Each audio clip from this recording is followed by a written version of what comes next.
Assalamualaikum warahmatullahi wabarakatuh. Perkenalkan, nama saya Muhammad Abiy Mikdad.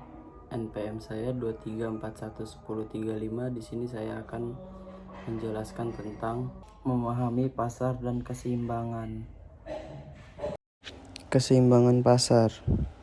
Memahami pasar, keseimbangan, equilibrium pasar mengancam pada keadaan di mana pemerintah terhadap suatu produk atau jasa sama dengan pasoknya, sehingga menghasilkan hanya dari kuantitas yang sedia. Jajaran pentingnya keseimbangan pasar di bidang ekonomi. Kekuatan pasar, permintaan dan penawaran, interaksi antara pembeli, permintaan dan penjual pasar, penentuan dari faktor permintaan dan preferensi dan teknologi karva, harga keseimbangan dan kualitas telik perpotong pemerintah dan penawaran menentukan harga keseimbangan dan kuantitas. Faktor-faktor yang mempengaruhi keseimbangan pasar: perubahan permintaan dan pasokan. Cesar menfabakan yang baru keseimbangan yang ingin dicipal.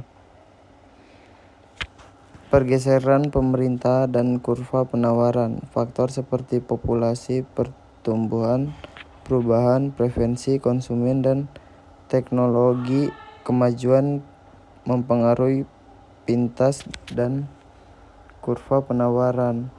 Dampak pada harga keseimbangan dan kualitas. Harga keseimbangan dan jumlah disesuaikan menyebabkan kenaikan harga status berkurang. Ketidakseimbangan pasar. 1. Kelebihan dan kekurangan surplus terjadi ketika jumlah yang ditawarkan melebihi jumlah yang diminta, sementara kekurangan terjadi ketika permintaan melebihi. 2. Penyebab tidak keseimbangan pasar. Faktor-faktor seperti kondisi cuaca yang tidak terduga, kebijakan pemerintah, dan perubahan biaya produksi terhadap menimbulkan pasar ke pesta. Dan yang ketiga ini dampak terhadap produsen, konsumen, dan perekonomian. Pasar berdampak pada pendusi cangah merugikan keuntungan konsumen dengan mempengaruhi harga dan perekonomian secara keseluruhan melalui inflasi aloki sumber hari. Memulihkan keseimbangan pasar. Mekanisme penyesuaian harga di pasar bebas. Harga menyesuaikan di meluluhkan keseimbangan ketika terjadi perubahan pemerintah dan penawaran. Peran intervensi pemerintah. Pemerintah dapat melakukan intervensi dengan menerapkan kebijakan seperti pengadilan harga atau mengatur penawaran dan permintaan untuk memulihkan keseimbangan pasar. Contoh pemulihan equilibrium pasar.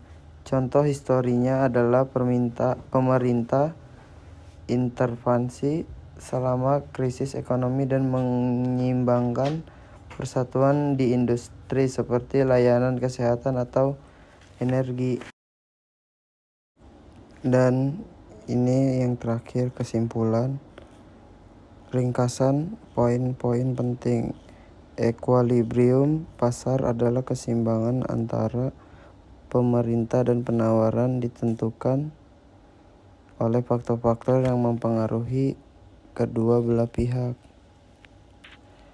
Kepentingan dari memahami pasar keseimbangan. Pemahaman tentang pasar keseimbangan membantu bisnis menghasilkan dan mengambil keputusan dan memungkinkan stabilitas ekonomi.